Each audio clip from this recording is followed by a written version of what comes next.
ప్రకాశం జిల్లా దర్శి నియోజకవర్గ ఉమ్మడి అభ్యర్థిగా పోటీ చేస్తున్న టీడీపీ అభ్యర్థి గొట్టిపాటి లక్ష్మి భారీ కాన్వాయ్తో దర్శి నియోజకవర్గంలోకి అడుగుపెట్టారు. ఈ సందర్భంగా మండలంలోని శంఖాపురంలో పెద్ద ఎత్తున మాజీ ఎంపీపీ మందలపు వెంకట్రావు, మండల టీడీపీ అధ్యక్షుడు కోరపాటి శ్రీనివాసరావు, సర్పంచ్ మహేశ్వరి, నారాయణస్వామి ఆధ్వర్యంలో క్రేన్ల సహాయంతో భారీ గజమాలతో స్వాగతం పలికారు.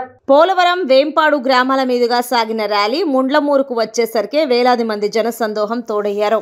మండలంలోని అన్ని గ్రామాల నుంచి పెద్ద ఎత్తున టీడీపీ అభిమానులు, జనసేన అభిమానులతో పాటు బీజేపీ కార్యకర్తలు, మాజీ మంత్రి స్వర్గీయ గొట్టిపాటి హనుమంతరావు, మాజీ ఎమ్మెల్యే స్వర్గీయ గొట్టిపాటి నరసయ్య అభిమానులు గొట్టిపాటి లక్ష్మికి మద్దతుగా పెద్ద ఎత్తున వచ్చి స్వాగతం పలికారు.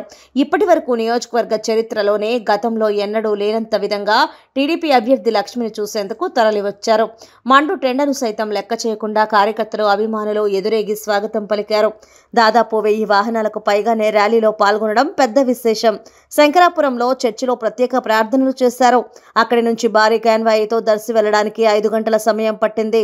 పసుపు గల్లుతో ఎస్సీ కాలనీలో మహిళలు పెద్ద ఎత్తున స్వాగతం పలికారు.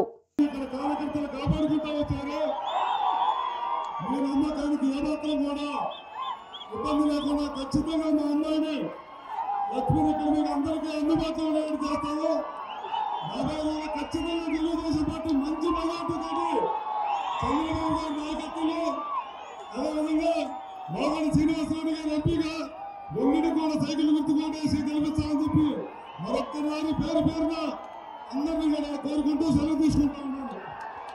తెలుగుదేశం చంద్రబాబు గారి నాయకత్వం ఎప్పుడే మా ఇన్ఛార్జ్ ఎప్పుడే అనుకున్నాను. మంచి మనకి గొట్టిపాటి లక్ష్మి గారు వచ్చారా లేదా? మీరందరికీ ఇస్తారా లేదా? మంచి మెజార్టీలో దర్శనం గెలిపించాలి. మీ అందరూ నా మీద నమ్మకంతో ఆ వచ్చి ఇక్కడ పోటీ చేస్తుంది. మీరందరూ కూడా కలిసికట్టుగా అటు ఎంపీ గారిని, అటు ఎమ్మెల్యే గారిని ఇద్దరిని కూడా మంచి మెజార్టీతో గెలిపించాలని చెప్పి కూడా మీ అందరినీ కోరుకుంటా ఉన్నాం. మన పోలీసు వాళ్ళేమో 3 నిమిషాలు అంటున్నారు. టైం లేదు. నేను మళ్ళా రేపు ఒకసారి మళ్ళా వస్తాం, అందరం కూడా మాట్లాడతాం. కాబట్టి లక్ష్మీ గారిని మంచి మెజార్టీతో గెలిపించాలని మీ అందరినీ కూడా కోరుకుంటూ మీ అందరి దగ్గర సెలవు తీసుకుంటున్నాం.